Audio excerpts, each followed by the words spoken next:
Who doesn't love a good chicken sandwich? It seems like every fast food place is coming out with their own version of a delicious, crispy chicken sandwich. Well, guys, grilled chicken deserves some love too. Today, I'm gonna make the most delicious grilled chicken sandwich, and we're gonna finish it off with a nice, creamy Dijon mustard sauce. Stick with me, you are not gonna wanna miss this. All right, so the first step is we're gonna go ahead and start making up this seasoning mixture for our chicken. You could marinate the chicken. I've marinated chicken plenty of times before. Always comes out nice, juicy, and delicious. But today I'm just gonna season this up, and I promise it's gonna have a delicious, bold flavor. So let's get into it. So for our seasoning mixture, we're gonna simply add in about a teaspoon of salt, teaspoon of black pepper, and of course you can measure this out if you want, and about a half teaspoon of smoked paprika, teaspoon of garlic powder.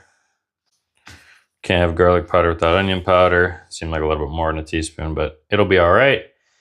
Then we're gonna add in just a touch, or if you're big on heat, you can add in more, just a touch cayenne pepper. Because me, I'm not a big heat guy. And just a dash, maybe an 1/8 teaspoon of brown sugar.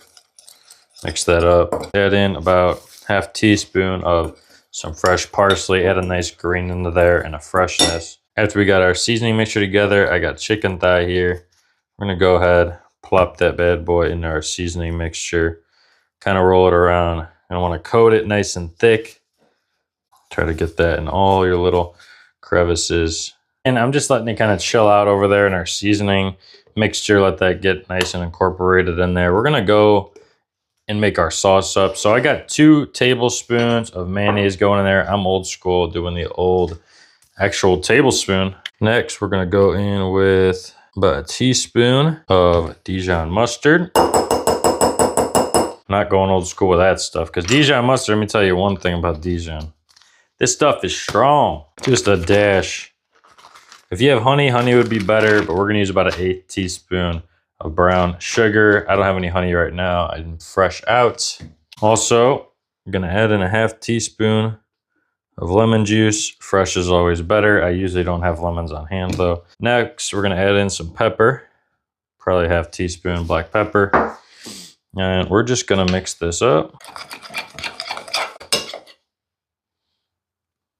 We're gonna put our pan on there, turn our burner up. Let this get a little bit hot, because you let it get some heat to it, it's gonna come up with a much better crust. Chicken thighs don't take very long to cook. We're talking 10, 12 minutes. Much more forgiving than chicken breasts. Anyways, let this heat up a little bit. We're gonna add a little olive oil, get that bad boy cooking. Gonna add in a little bit of olive oil, and we're gonna go down with our delicious chicken. And you hear that nice sizzle.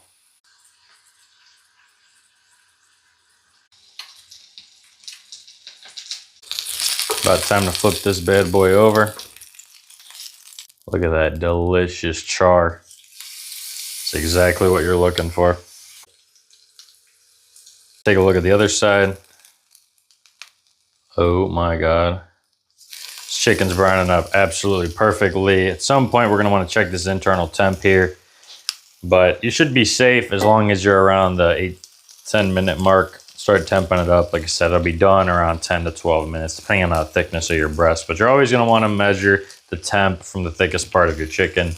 Ours is almost done. All right, we overcooked it a little bit, but with a thigh, thighs are more forgiving. You can get them up to even as hot as 180 degrees without them being dry. All right, for buns today, we got delicious pretzel bun.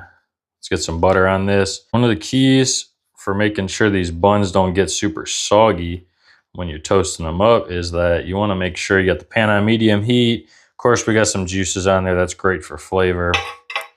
And we're just gonna put them down. The goal here, not put an insane amount of butter. The butter's gonna, really what we're trying to do here is just toast it up, get a nice golden brown. Of course, who doesn't love the flavor of butter? Let's get it on there, press them down a little bit.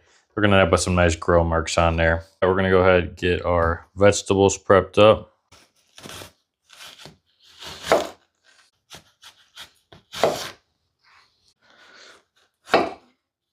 And now we're gonna go ahead, prep this bad boy up. We're gonna go down with some of that delicious Dijon mustard sauce. Next, we're gonna go down with a couple pieces of romaine lettuce. Make a nice bed for this bad boy. Then I'm gonna add our piece of tomato. Now it's time for the star of the show, our piece of delicious grilled crispy chicken. Next, we're gonna add on a piece of that delicious provolone. Trust me, it's gonna melt up. About 3 pieces of this red onion. Nice thinly sliced. And the bun, which we've smothered in that sauce once more. All that cooking's got me pretty hungry, so let's try this sandwich out. And my God, does that look absolutely delicious or what? I think we completely nailed it on this one. It's got the sweetness, it's got a little bit of kick from it, and it's also just got a nice tanginess from that Dijon mustard. Try this one out. Let me know what you like on your chicken sandwiches, and tell me, you prefer grilled, you preferred fried? I've always been more of a fried guy, but these, let's just say grilled chicken, much more healthy for you. Anyways, if you try this out, let me know what you think. Don't forget, like, subscribe, and I'll see you in the next one.